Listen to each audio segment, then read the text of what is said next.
mga Junakis, ito na naman ang inyong daddy para sa panibagong episode ng ating vlog. And today, nandito tayo ngayon sa Quiapo upang alamin kung ano ang mga pangyayari dito ngayon. After 2 years na ito isinara sa publiko. Pero ngayon, tingnan natin kung ano na mga makikita natin dito ngayon. Ayun bumalik na uli yung dating sigla ng Quiapo.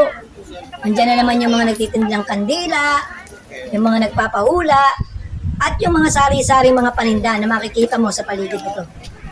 Tara, ikot tayo! Let's go! Let's go! Let's go!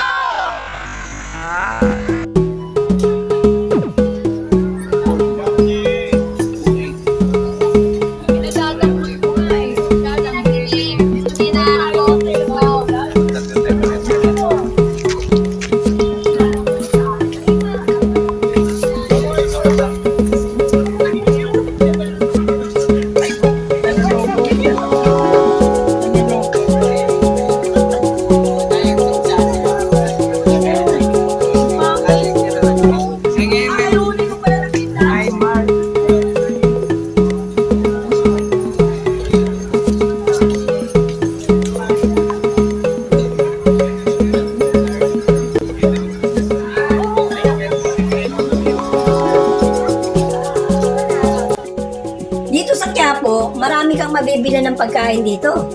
At lahat pinipilahan. Katulad nito, nagtitinda ng lumpia. Lumpiang sariwa. Wow! Ang sarap niya, kaya kita ko, mga tao. Pila-pila.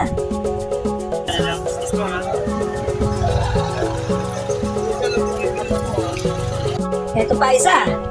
Nagtitinda ng fishball, mga tusok-tusok. Pinipilahan din yan. Ayun kung gusto mo makatipid, nakamura ka na, nabusog ka pa. Tara, lakad pa tayo dun sa banda ron. Kung ano pa yung pwede natin makita dyan. Pero ingat lang tayo Alam mo naman, sa lugar na to, maraming mga friendly friends tayong mga snatcher. Paano mo nasabi?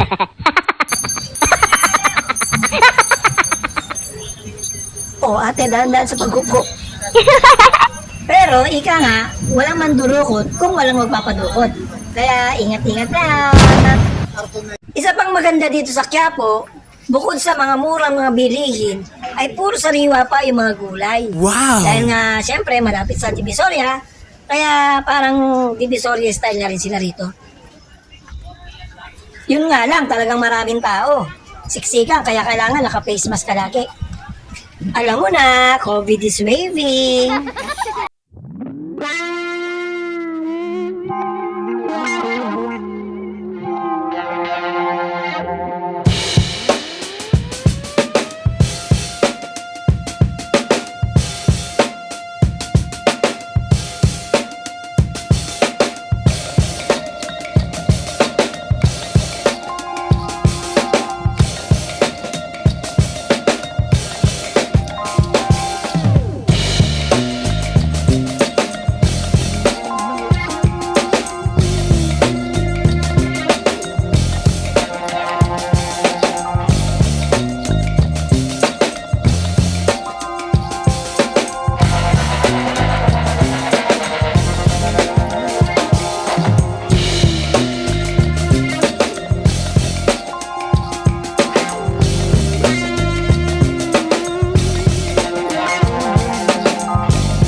ito na yung pinakamagandang parte dito.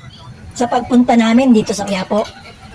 Dahil sa kakaikot, paglalakad, siyempre napagod kami, kaya ito, naghanap kami ng makakainan. At dito nga kami napadpad sa Quinta Market. Nandito kasi yung mga sikat na nagtitinda ng palabok. Kaya lang, sarado si Jolly Dada, kaya dito kami sa tabing tindahan napunta.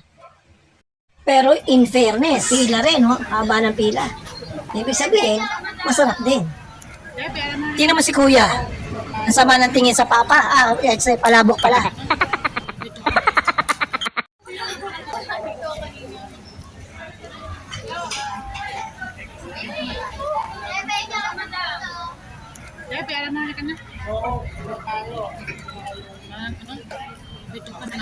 Inggit yan.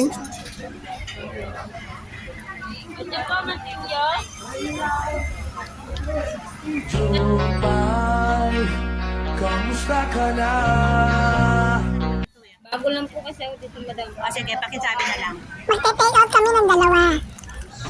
Dahil sobrang sarap talaga. Pil na pil ko yung malutong na chicharon. Ano?